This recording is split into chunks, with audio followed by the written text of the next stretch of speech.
All right, so finally, 1 hour later, we are now leaving the house on our way to see if we can find a spot. Not quite Mardi Gras Day, so of course, hopefully it's a little bit easier. If this was Mardi Gras Day, we'd just pull back into the garage. Mardi Gras would Sunday. Would not get a spot. It is Mardi Gras Sunday, it is Bacchus Day, but there are 3 other parades that roll before Bacchus, so we're going to be out here all day, and we're going to bring you guys to it.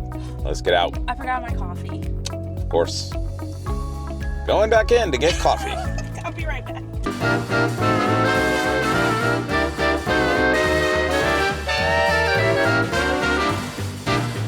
Okay, guys, those of you that have never been down to Mardi Gras before, you should know if you're coming down with a family or even a big group and you want to secure a good spot down on the parade route, well, you got to get up early, or even the night before in some cases. Kudos to those who do. I refuse to do exactly that. But we did get up a little bit early. We got some packing done, packed ladders, and of course chairs, the ice chest with all the food and drinks for the day, both the children's and adult variety, and we're setting out on our way.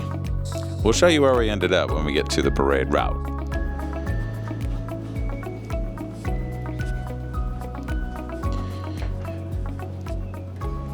I'm not taking the bar, but kind of wish I was.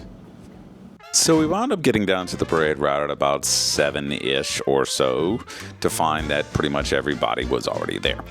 Now, no matter, we got pretty lucky this day and we were able to secure a pretty decent spot just on the neutral ground side of the parade route, right off the main line. And there was a gentleman who had been there apparently all night who was gracious enough to allow us to put our one ladder we had brought for the kids up on the front line. So really, really lucked out.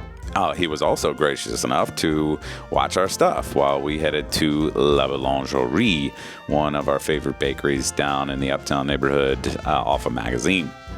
A true assortment of pastries can be found here, and we did opt for some of those pastries this morning, although normally we come here and grab breakfast. A lot of times we'll opt for the salmon bagel, which is just huge, and I normally go with the avocado toast. But again, this morning we opted for those pastries and some coffee, of course. Needed a little caffeine hit. Now the boys opted for hot chocolate. Bash went with the apple turnover, and Remy, of course, the cinnamon roll. That was a given.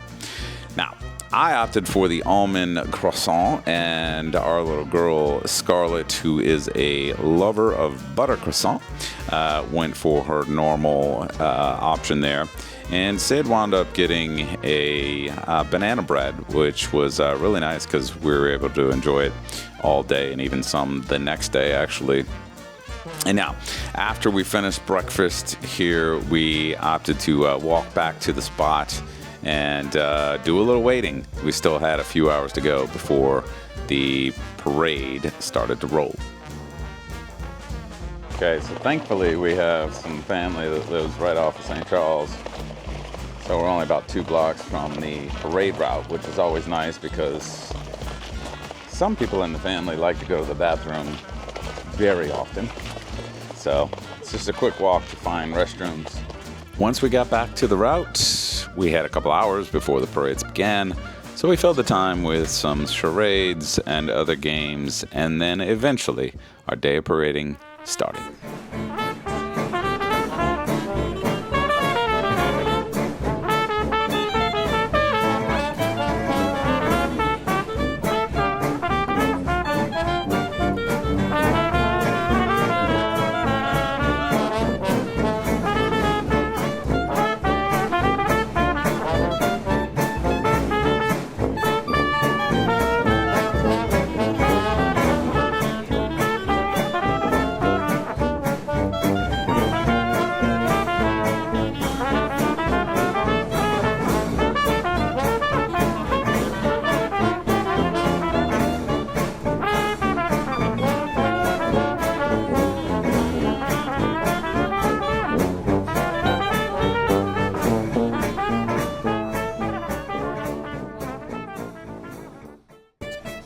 And this is what Mardi Gras and parade season is all about. Gathering with friends, family, strangers who become new friends, enjoying one of the most magical times in this unique and amazing city. Everyone is out in what was perfect weather, catching throws, including beads, cups, stuffed animals, swords, spears, playing cards, hula hoops, shirts, soap, oven mitts, a little bit of everything. Many of the crews made a conscious effort to focus on sustainable items to share with crowds this year that made it all the more fun. Sid's favorite catch was the hand-strung beads. Scarlett loved the rubber ducks. The boys always loved the footballs. And for me, the wine bottle koozies, which will definitely be put to good use. As well as a ton of Mardi Gras-themed socks, too. Now, plenty of things to take home and share, with a great time being had by all.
Now, if you're coming to New Orleans for Mardi Gras, make sure to attend at least one Super Crew parade like Endymion, Bacchus, or Orpheus.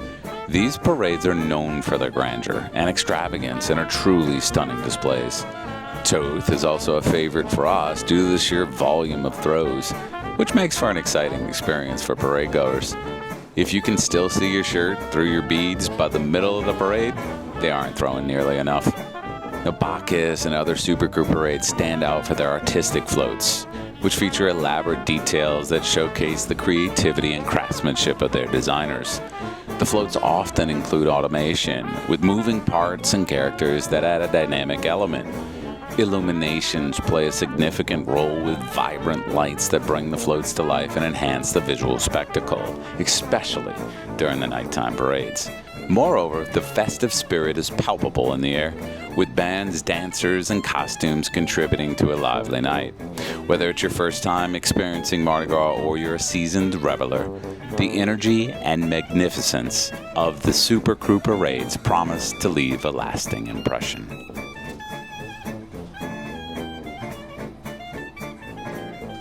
It was a long but successful Bacchus Sunday, and we have a huge pile of spoils to show for it. Thank you for spending the day with us. Don't forget to like and subscribe to continue to enjoy New Orleans like a local. Happy Mardi Gras until next year, and c'est la vie.